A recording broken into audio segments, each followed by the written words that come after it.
பார்த்து வேதனை அடைய தேவையில்லை. வீட்டு வாசலுக்கு அரசாங்கத்தின் நலத்திட்டங்கள் வந்து சேரும். AI உதவியுடன் இதற்கான தரவுகள் சாத்தியமாக்கப்படும். இது ஏதோ ஸ்டாலின் சார் விடுற கதை மாதிரி இல்லை.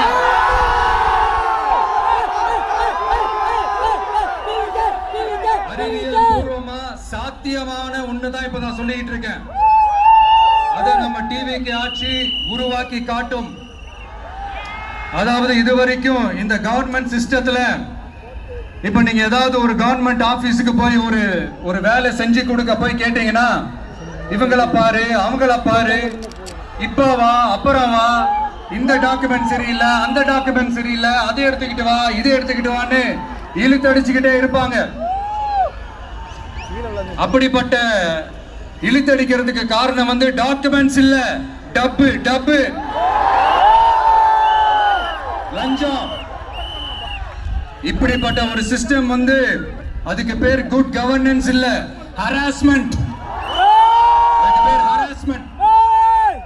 இந்த டப்புலாம் வாங்குறாங்கல்ல, இது சம்பந்தப்பட்ட அந்த ஆபீசருக்கு மட்டுமே போறதில்ல, சம்பந்தப்பட்ட அந்த மினிஸ்டருக்கும் ஒரு கட்டு போகுது.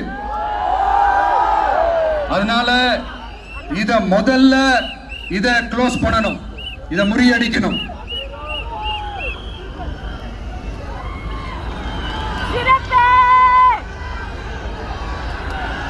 அடுத்தது, நமது அரசு அமைந்த 6 மாதங்களுக்குள் தமிழ்நாடு சேவை உரிமை சட்டம் ரைட்ஸ் டு சர்வீஸ் ஆக்ட் நிறைவேற்றப்படும். வெற்றி தமிழ்நாடு சூப்பர் ஆப் அப்படின்னு ஒன்று உருவாக்கப்படும்.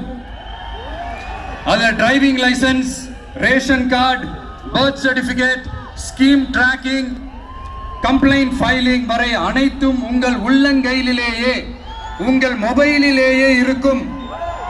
இதில் எந்த சேவை தாமதமானாலும் அந்த அதிகாரி மீது நடவடிக்கை எடுக்கப்படும். மீண்டும் சொல்ற, இடைத்தரகர் என்று எவரும் இல்லை, எவ்வித லஞ்சமும் இல்லை.